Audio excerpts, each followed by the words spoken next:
Good afternoon. It's Donna Lewis here with Breathe Life Ministries, and we are going to get into our study of Ezekiel. So if you are watching live, go ahead and give me a shout out, and I'm able to communicate with you here. So you'll pop up as soon as you say something and acknowledge that you're here. I'm going to ask you a question. What interests you about the book of Ezekiel? What causes you to want to pursue more knowledge of what this awesome book is about? What motivates you on this particular Bible study? For me, it really has been unfolding as a study of the awesomeness of God. And we're going to get into that here very shortly. Would you please like this video and share this video and comment on this video? All of those things are very tangible ways that you can support Breathe Life Ministries. If you value what we're doing here, when you comment on these videos and like these videos and share these videos, it's a tremendous help. And it also allows me to know how you're being reached and ministered to through what I'm doing. Okay, without further ado, I'm going to go ahead and I'm going to share my screen with you. And we are just going to take a look again. We are still in chapter 1. I'm a little surprised myself that 3 weeks in, we're still on chapter 1. But this is the introduction to the book of Ezekiel. So it kind of makes sense to me that we're lingering here a bit, because if we don't understand the introduction, I really think we're going to be lost in the remainder of what we do. So getting a good handle on this introduction is key to understanding the rest of Ezekiel's powerful message.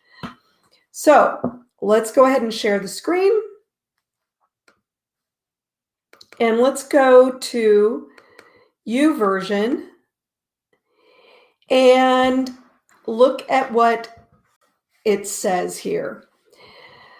Ezekiel 1, a vision of living beings. And I'm choosing the New Living Translation because it puts us in a more contemporary language for us to understand. On July 31st of my 30th year, while I was with the Judean exiles beside the Kebar River in Babylon, the heavens were opened, and I saw visions of God. This happened during the 5th year of King Jehoiakim's captivity. The Lord gave this message to Ezekiel, son of Buzi, a priest, beside the Kebar River in the land of the Babylonians, and he felt the hand of the Lord take hold of him.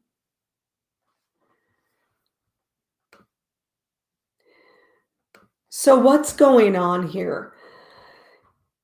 He is setting the time and place of when and where he received his first message from God, which turns out to be his commission. So I'm going to go ahead and go to a different screen now. And we're going to look at this, and let me just get this to where y'all can see it. So we're in the book of Ezekiel so that we might learn from the past, understand the present, and prepare for the future. The heavens were opened, and I saw visions of God. Ezekiel, the name of Ezekiel, this is our who. Who is delivering this message? It means strengthened by God. This is going to become important throughout the entire book of Ezekiel. As we just read, he lived during the time of the temple's first destruction. So later on, as we get deeper into Ezekiel, we're going to see the temple's destruction, both prophesied and then prophecy fulfilled. At the time that he received this vision, he was living as an exile along the Kabar River in Babylon. He was in a refugee camp. He was the son of a priest whose name was Buzi, and he was called to be a priest in the temple. He sat for 5 years along the Kabar River before he received this vision, and it was his 30th birthday when he received this vision from God. Upon his 30th year, he was supposed to be going into service as a priest in the temple, just as his father was. So can you imagine that he was feeling what he was feeling as he was strolling along the Kabar River in exile, having experienced 5 years of silence from God?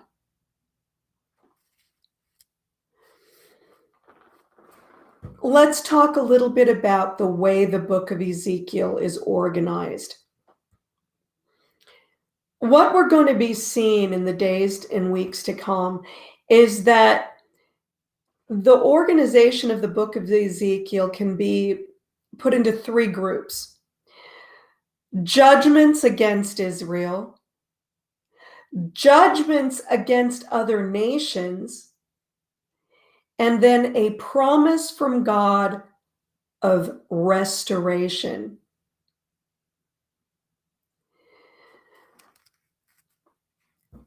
So now we arrive at the vision of God.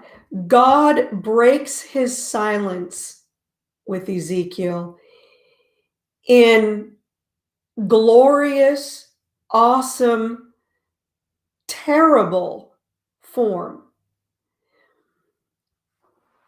Ezekiel describes a storm that he begins to see approaching from the north. So he's walking along the Kabar River when he looks up into the heavens and he sees a terrible storm approaching.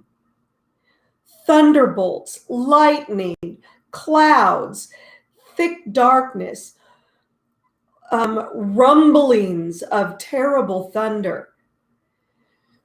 And then the heavens open and he sees 4 living creatures.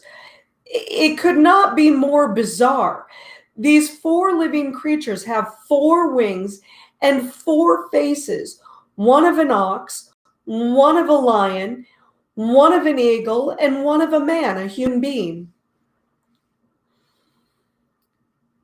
And then next to these living creatures, he sees wheels within wheels. So each living creature has a wheel beside them, and these wheels must have been enormous, mountainous almost in size.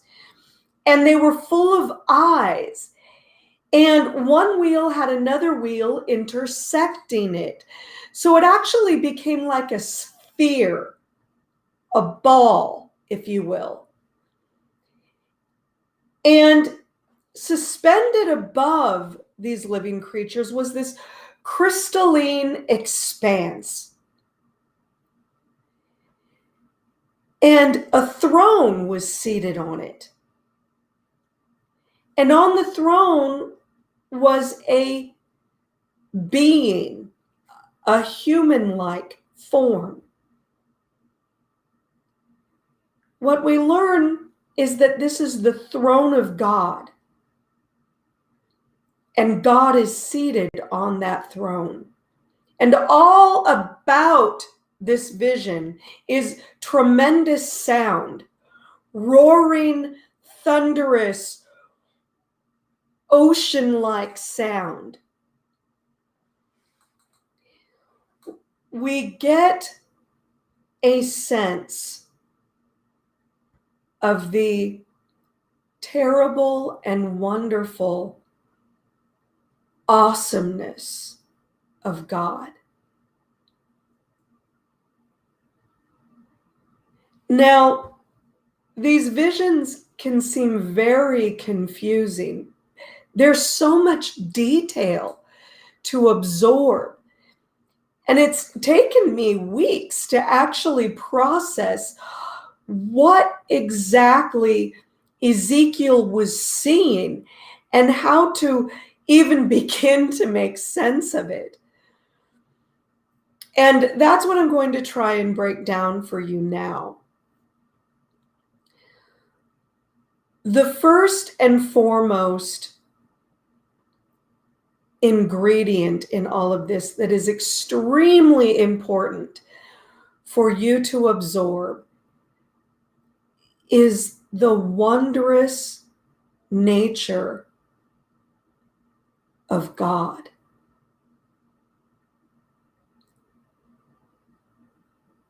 The incredible awesomeness of God. The fearsomeness of God. He is terrible and wonderful all at the same time. In his book, The Lion, the Witch, and the Wardrobe, C.S. Lewis wrote that in a conversation between Lucille, a little girl, and this magical beaver named Mr. Beaver, and Mr. Beaver was describing Aslan. Aslan was C.S. Lewis's representation of God. And little Lucy goes, "Oh, is he a tame lion?" And Mr. Beaver takes a step back and laughs and says, oh, no, he's not tame, but he is good. It's interesting to note that in this vision of God, one of the faces on the four living creatures was a lion.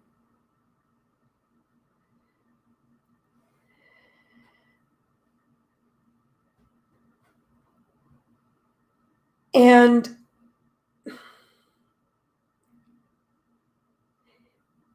we so often, and I think it's part of living in grace, we've lost a sense of the wonder, awesome, fearsome nature of God. And we've packaged him into a tame pet.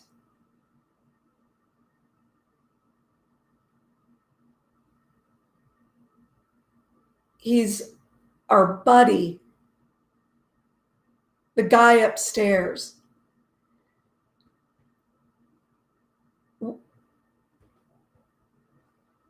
This whole vision of God begins with a storm, preceded by 5 years of silence. God breaks the silence in a storm. And then this terrible and wonderful vision. If we can at least spend a moment grasping that and internalizing that before we move forward, into this book. God is not tame, but God is good. Very, very good. So let's move forward.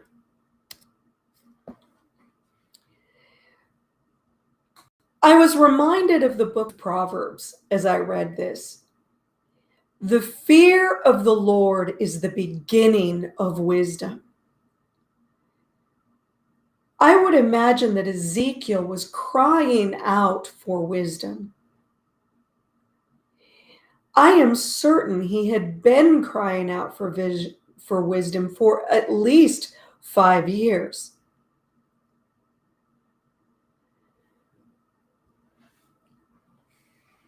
Warren Wiersbe wrote that we must embrace the absolute awesomeness of God. And he quoted from Revelation 11:18. And it is interesting to compare Revelation to Ezekiel, to almost look at the two at the same time, because they're so similar. There is a great deal of similarity and overlap between the book of Ezekiel and the book of Revelation. In the book of Revelation, chapter 11, verse 18, we read, "The nations were angry, but your wrath has come. The time has come for the dead to be judged, and to give the reward to your servants, the prophets, to the saints, and to those who fear your name."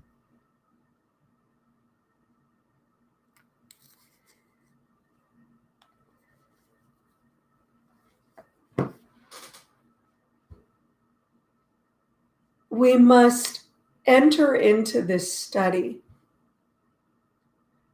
with a deep reverence and acknowledgement that God is God and we are not.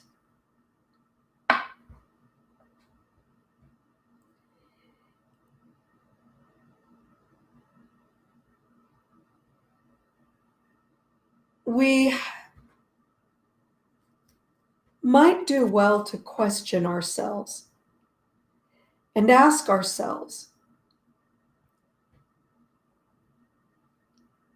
how awesome is God to me?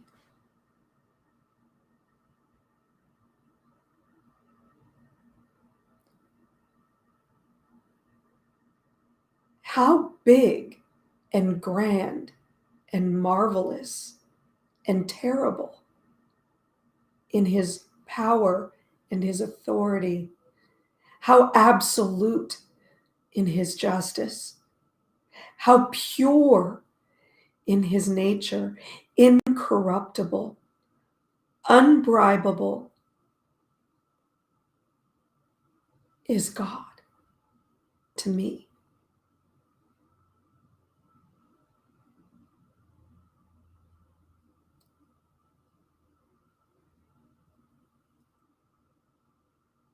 How unpersuaded in my whims and fancies is God.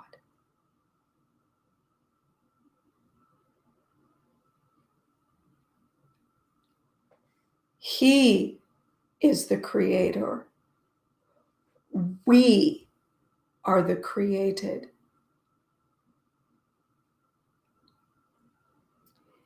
And then to come to the place where we exalt the glory of God.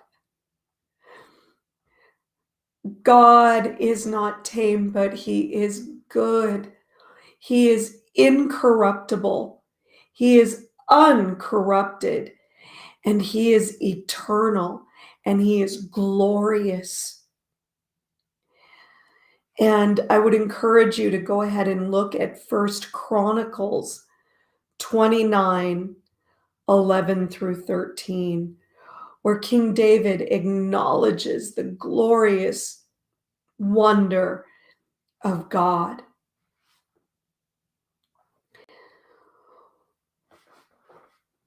We begin our journey into Ezekiel in humbled, reverential awe and complete surrendered worship. This is how Ezekiel entered into his journey with God. If we are to understand the book of Ezekiel, we must first understand his perspective.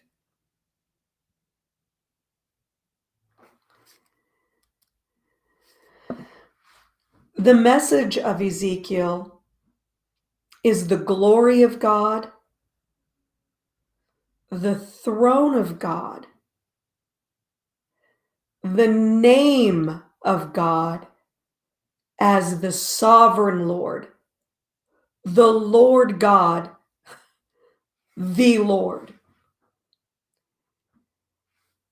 And capture, if you will, this right here, because this vision is all about the sovereign Lord.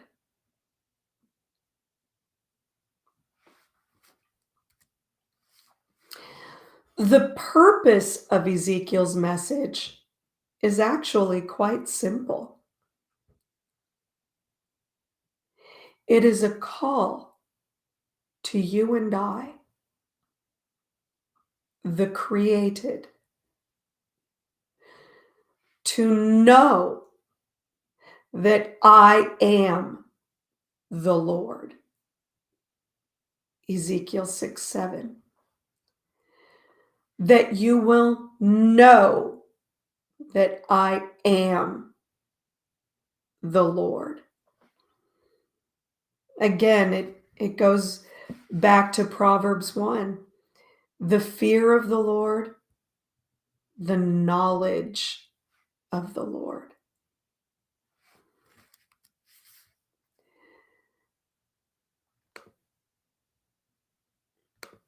It's a lot to take in. Why is this, again, so important, this reverential awe? Well, it goes back to one of my first messages, in all honesty, and that is that when we forget who God is and where he is seated,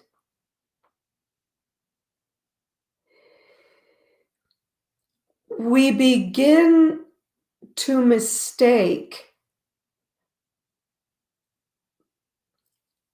ourselves as being divine instead of God being divine.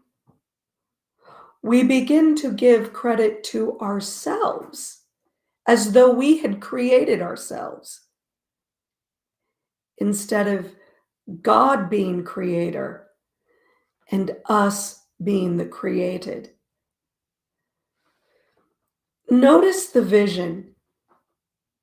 The four living creatures with these strange heads, one an ox, one a lion, one an eagle, one the face of a man. And the wheels next to them. And it goes on to describe how wherever the creatures went, the wheels went, because the spirit of the creatures was in the wheels. It's been pondered over for decades what these wheels are.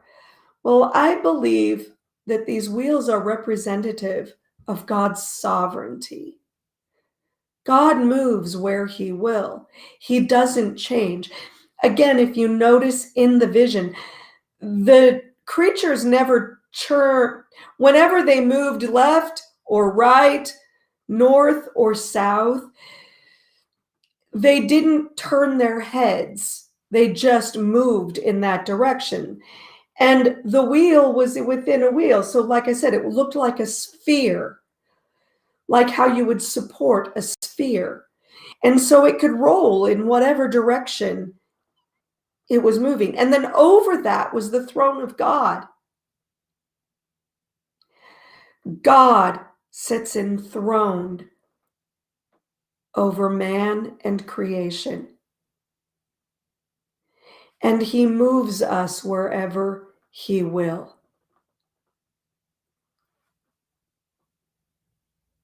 And he doesn't change.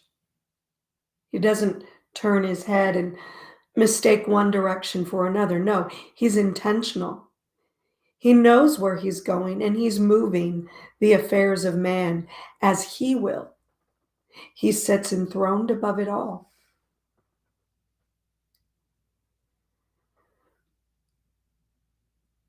God sits enthroned above the cherubim, above creation. He is not lost in any of this. He's not confused. He's not perplexed. He's not concerned or worried. He knows precisely what's going on at every moment because he sits as sovereign over it all. And he is good. Very, very good.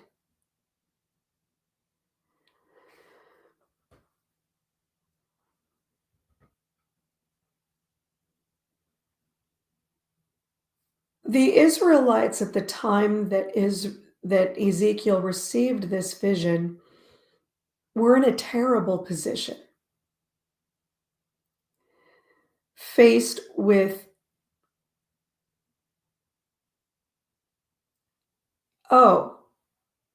absolute annihilation.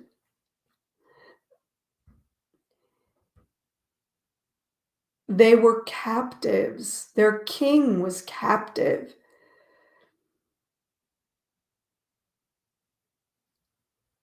They were exiles, refugees, captives, prisoners in a foreign country, almost 1,000 miles from their home.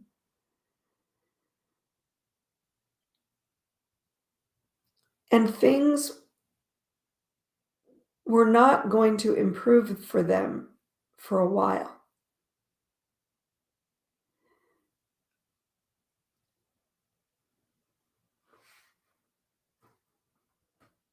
God wanted them to know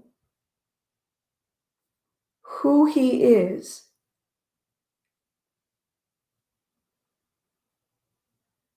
before he showed them where they were going and what was at the end of the road for them.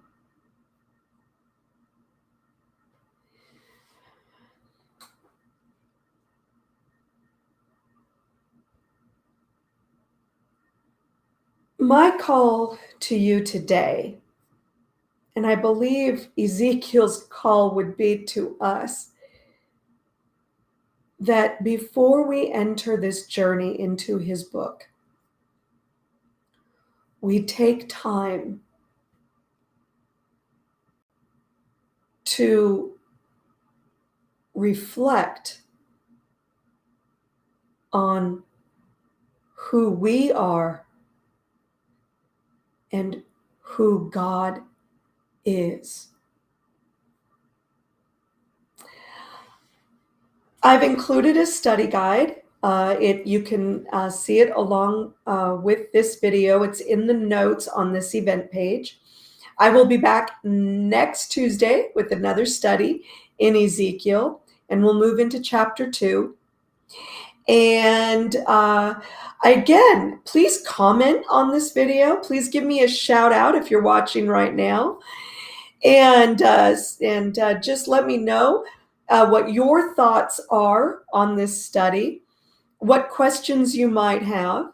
And again, I will see you next Tuesday at 1 o'clock Eastern here at Breathe Life Ministries. Share this video, like this video, and comment on this video. And one more thing. What was it? Oh, yes. We will be doing this each Tuesday at 1 o'clock Eastern. Monday in the afternoon, you will get a study guide to preview so that you can do a little bit of homework and prep work before we dive into the study. Again, God bless. Thank you so much, and we'll see you next week.